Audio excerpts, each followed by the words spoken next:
Well, here we are, guys. One loss into the season. Only one loss into the season. And already I'm sitting down here and I'm making a video about what the hell were you thinking, Tomlin? Because I'm telling you this right now. My newer subscribers, if you wonder why I'm so hard on Tomlin, and if you wonder why I'm not a Tomlin guy, it's because of BS like this right here. Okay. And my older subscribers, this should be nothing new to you.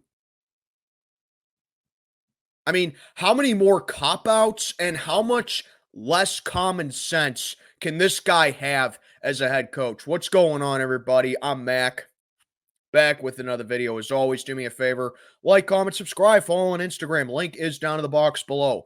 So, obviously, yeah, pin Sunday on whatever you want.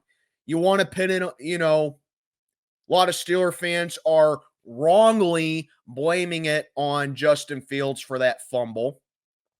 You want to pin it on George Pickens' fumble. You want to pin it on the defense. You want to pin it on not cashing on opportunities, whatever. But you know what the biggest culprit is? It has to go to the head coach. Because you're supposed to be the head coach of this football team, Tomlin. You're supposed to be ready for your opponent. You're supposed to be prepared. You're supposed to get the team into shape. You're supposed to motivate the team. And yet, time and time and time again, okay, you overlook your opponent. You don't prep for them. You come in flat. And more often than not, you lose the game when you're down in a big deficit early on and the Steelers are making a comeback to make it a game and even win it. I mean, this is not just something that's happened 2 or 3 times. This has been going on for almost 20 years. And I'm tired of it. So obviously, yeah, it was another Tomlin special on Sunday.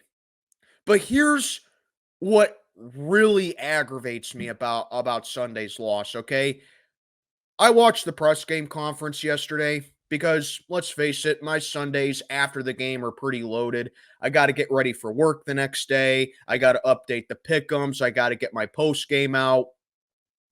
I don't have a whole lot of time after the game on Sunday to do a whole lot. But when I listened to Mike Tomlin's press conference yesterday afternoon, and he was asked about why the Steelers were struggling to stop Joe Flacco. I mean, that's concerning enough right there. Okay? But when Mike Tomlin was asked about why the Steelers were struggling against Joe Flacco, Tomlin said the following. He says, quote, "When you work all week to defend Richardson and then you get Flacco, it's a little bit different.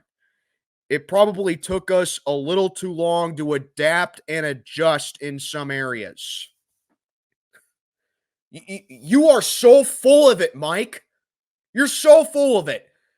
It takes you time to adjust and adapt to not only their backup quarterback, but to a quarterback that you faced twice a season for a decade. You are so full of it, man. Like I said in my post game, how many times have you gone up against Joe Flacco when he was on the Baltimore Ravens? AKA a team we play twice a year. And you can't adapt to that? For God's sake, man. I sit down here in this room and record videos and upload them to YouTube. You probably don't even know I exist unless you secretly watch my channel. And even I know, hey, Joe Flacco's in the game. He's not a mobile guy like Richardson is. Joe Flacco is in his late 30s. Joe Flacco is a veteran in this league. Joe Flacco's not going to use his legs. Joe Flacco's not going to go for a home run ball. So what's the game plan on defense? Maybe you should attack the edges. Maybe you should blitz Flacco. Maybe you should make him work in the pocket. And maybe you should make him work like he's, I don't know, a quarterback that's in his late 30s. And you know that his first instinct is that he's going to dink and dunk it to his receivers. How hard is that? Oh, but the Colts have a good offensive line, Mac. Okay, so yeah, they have a good offensive line, but you're still not going to bring any kind of pressure? It's excuse after excuse, cop-out after cop-out with this guy. Never takes accountability for anything. Never takes responsibility for losses.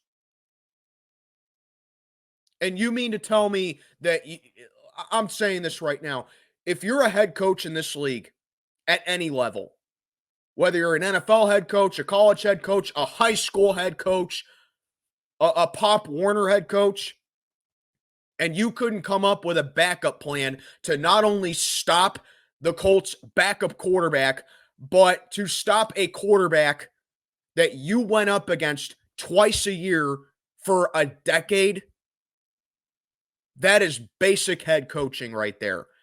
That is called being prepared. That is called being ready for a game. And that's called having an emergency plan if something goes wrong. I mean, imagine if this was the Super Bowl.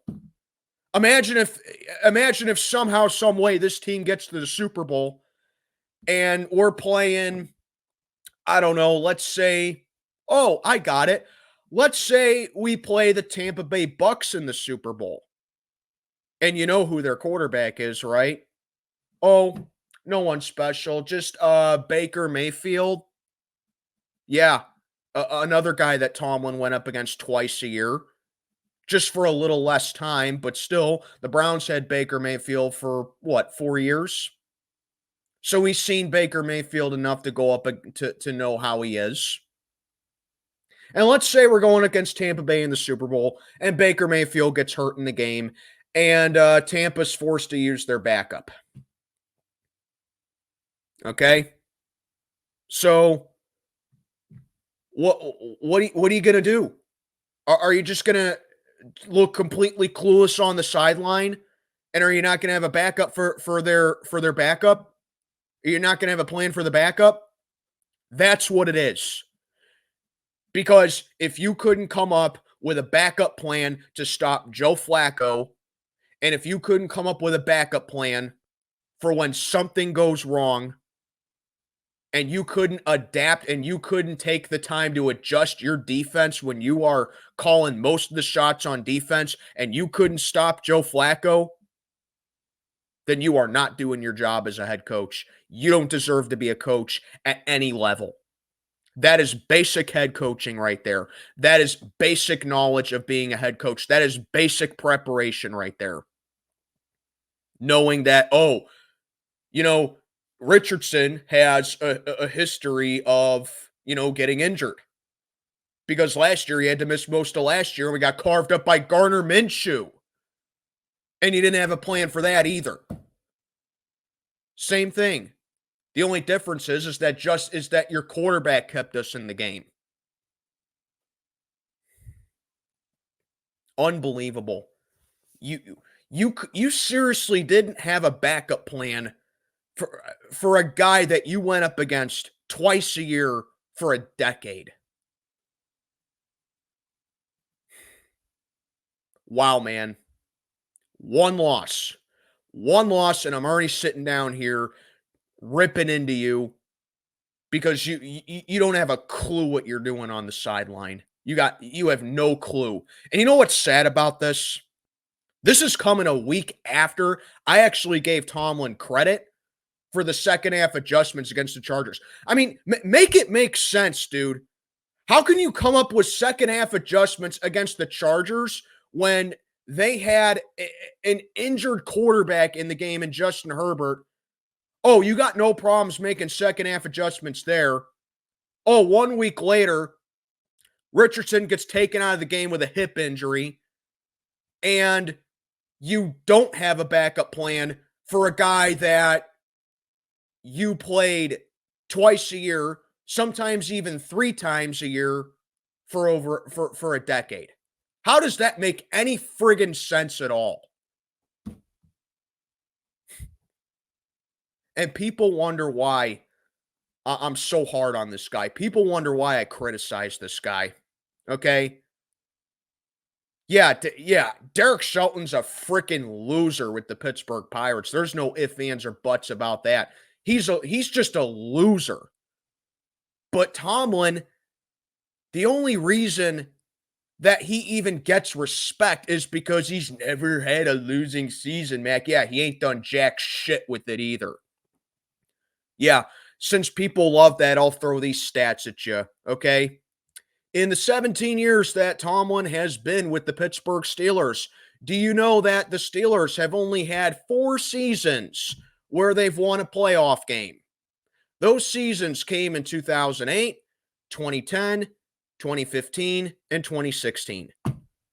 4 seasons out of 17. So less than a quarter of the time, the Pittsburgh Steelers are winning a playoff game in Mike Tomlin's tenure. And you wonder why this team can't win a playoff game anymore, because we have a clueless head coach on the sideline. We have a clown head coach on the sideline who doesn't know how to prep up his team, who doesn't have a backup plan, who doesn't have an emergency plan. Yeah, keep gagging on that non-losing season streak. He ain't done anything with it. Absolutely pathetic. I expect better from a guy who's been wearing the headsets for 17 years.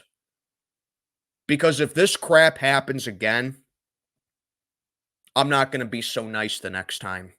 I mean, I've already wanted this dude gone for 4 years now, because that wild card game against the Browns, where he didn't have a plan against a team who didn't even have their head coach in that game, that officially broke me with Mike Tomlin.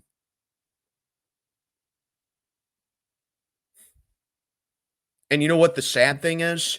You can't even say that, well, you know, you can't even say that there are Cowher affiliated players with this team anymore. Because Super Bowl 43, half of that, 18 out of the 22 starters in Super Bowl 43, those were Cowher's players. In Super Bowl 45, it was half of Cowher's players. We are 14 years later. There is literally no Cowher affiliations with this franchise now. In other words, this is all Tomlin's team here. And if Tomlin's team is not going to be ready for an emergency situation, guess what? It's a reflection of the coach. And you guys know it. You wouldn't dare try to argue with me if you knew I was telling the truth. Sunday, squarely on Tomlin. Because if you want to blame the defense, guess what? You're blaming Tomlin. Guess who's calling the shots on defense? Tomlin. Ask any defensive coordinator how much autonomy they've had with the defense, and they'll all tell you, I had little to do with it. It was all Tomlin. It's so aggravating, man. It really is. Anyway, I've gone on long enough. 14 and a half minutes in. Can't wait to watch Tomlin Tuesday and see what other crap he spews out of his ass. Mac, check it on out for the day. Have a good one, everybody.